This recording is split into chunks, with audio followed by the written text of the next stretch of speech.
This is Walter Granville. I was a high climber in Home Sharika Lumber Company when this picture was taken by Dr. Kramer in 1936 in Van Duzen River and the first logging trucks was in Humboldt County. Go ahead.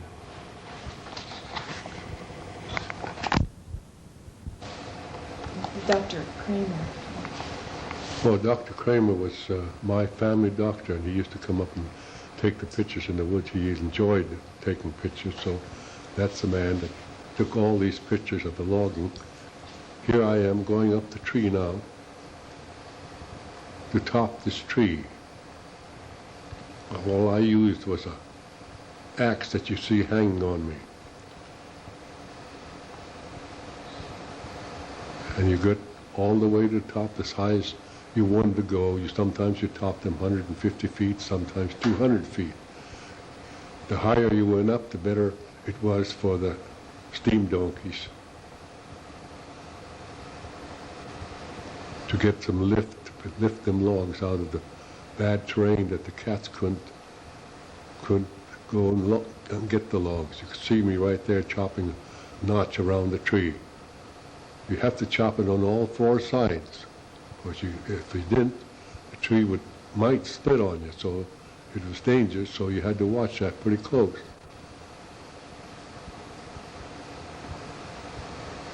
All I used was that axe there, double-bitted axe. One was a real sharp blade that I used to chop the tree with, and the other one was a thicker blade that I chopped the limbs with.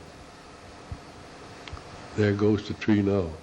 It's going to go over, and you can see after it falls like that, the tree's top swings back and forth 12 to 15 feet.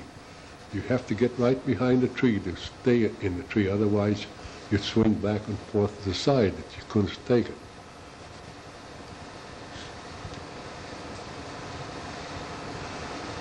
Trees was used for yarding to pull the logs from the woods to this one position here, and then they take them from this position here to the landing and loaded them on the trucks. Now this tree here, I'm blowing the top off. I have to chop a notch all the way around and knock the bark off. There I threw the axe down so it wouldn't be in my way when I come down. I get the powder and put it in a 2-inch hose and wrap it around the tree. I have about 5 feet of fuse, and I light it, start down, and the fuse runs about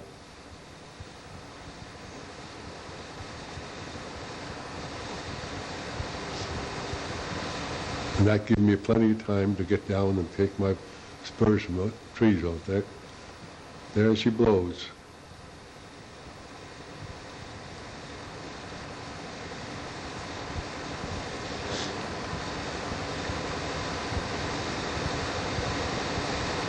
Here's where I'm showing the doctor how the powder worked, blew the top off.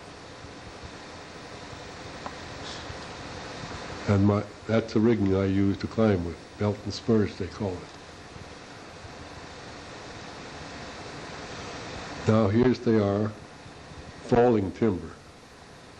They used to have to chop the undercut in there with an axe. And these men stand on staging and on springboards. Here's where they are sawing the back of the tree now. They start the back of the tree, a big tree like that, they started with a short saw. Then they have to get a longer saw and put it in the tree. Of course, the short saw wouldn't give them enough stroke. So here they are sawing with a long saw.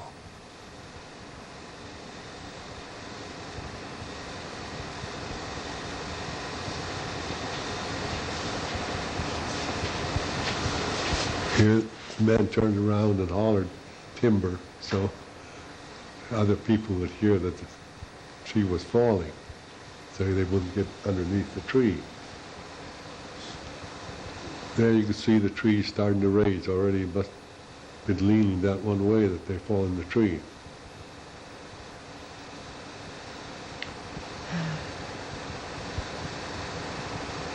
You can see the tree that's raising now. There it goes. They didn't even take the saw out.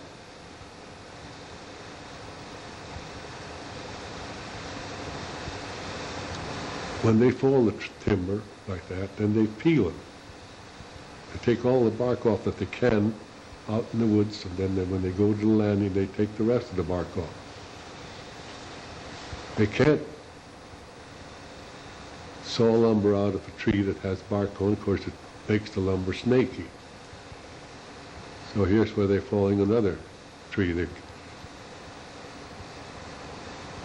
They're chopping the notches in the tree for their staging or springboards, whatever they want to use.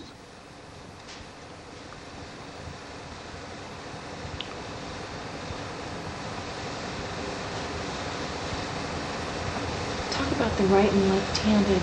Oh yeah, they have one man was right-handed, one man is left-handed. They have to get pairs like that so they can work together. Of course, most of them fall either way as far as that goes.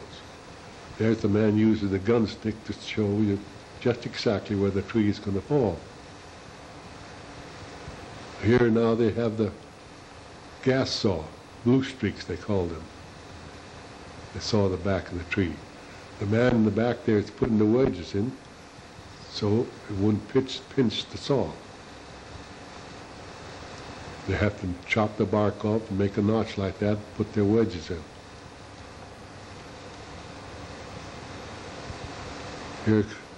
Here's the man has a stick right there to hold the end of the saw so it won't flip up and down.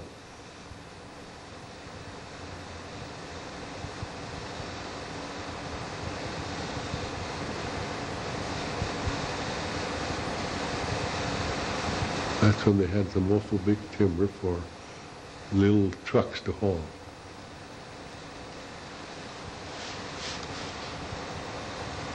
Here they're falling another one.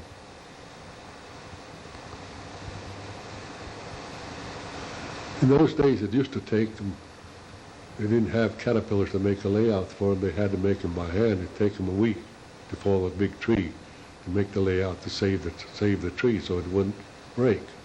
What did they make the layout out of? They make the layout out of other smaller trees that they couldn't use for any other purpose.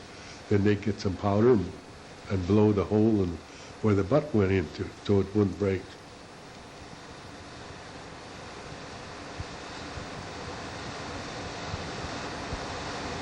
Nowadays they get a caterpillar and go out there and make the layout for the trees.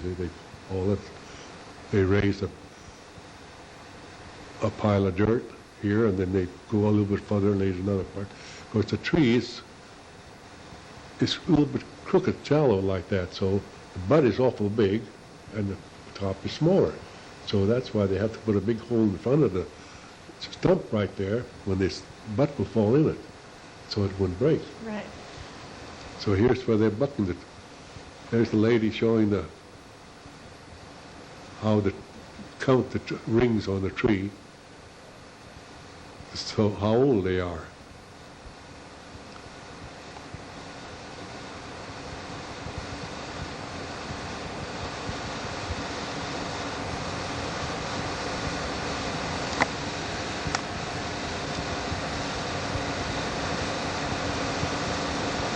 There's Mrs. Baxter there, picture Mrs. Baxter and Mr. Baxter. There's Mrs. Kramer, man that took the pictures. Here's another saw coming through with have to have the stick there to hold it to guide it. Otherwise it would flip up and down and rattle.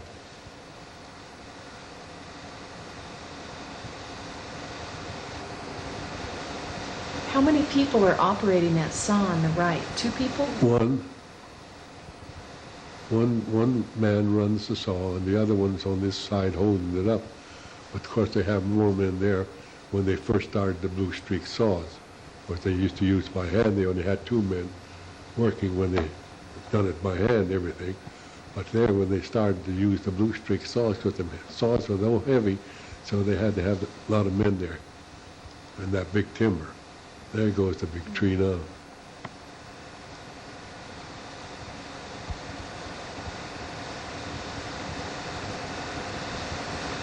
See, now they take the saw and buck the trees, different length. That diameter was 11 feet, length 119 feet. Here's they're peeling the logs. They had to peel all the logs in the woods those days. They had no way to peel them in the mill. So they had men with the peeling bars, peeled all the logs, and then when they got all through peeling, they burnt the country so it'd make it easier logging. That was one tough job right there, peeling. A lot of people got hurt, especially on the steep side hill when the trees and the...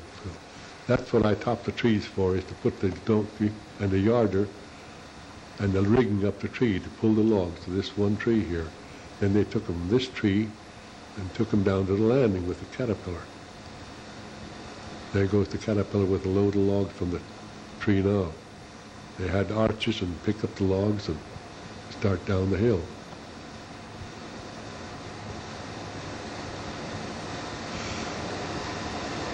They were logging this downhill, and you'll see here where the log is coming downhill. It was pretty hard on timber, because they break up lots of timber coming down the hill, because that's that one right there. So they'd rather log uphill with a yarder than downhill, because going downhill to break up the timber too bad. There goes a caterpillar with a load from this yarder, steam donkey. They take it down to the landing, load it on the trucks. See, when they got all through logging right there, they burnt that country, and it was nice and clean, and the rest of the trees could really come up nice. This is right at Alton, right across from Alton, on that hillside there. They pulled the logs up the hill here with a slack line. Do you know who that is? That was Larry Ross. They're setting the chokers on that tree there. And they raise them up off the ground so they won't break the timber. And they haul it up the hill, and then they have another yarder down on the other side and take it down to the railroad track. Of course, they couldn't build a railroad up on top of the hill up there to get the logs. So they took the logs up the hill, and then they took them down the other side with another yarder. There goes another log up the hill. They took them, they wouldn't break that way, and they wouldn't hang up, because they'd pick them right off the ground.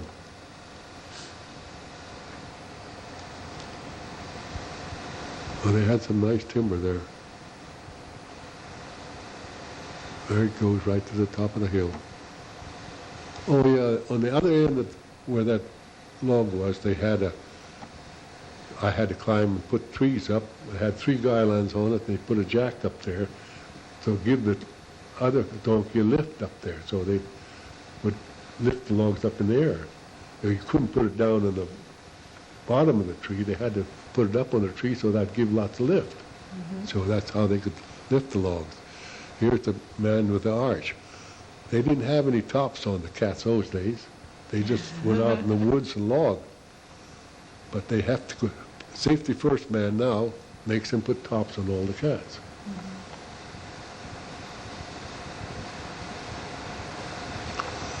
These were RD8s. Now they got HD8, D9s doing the logging. Here comes a cat down the hill from a yard or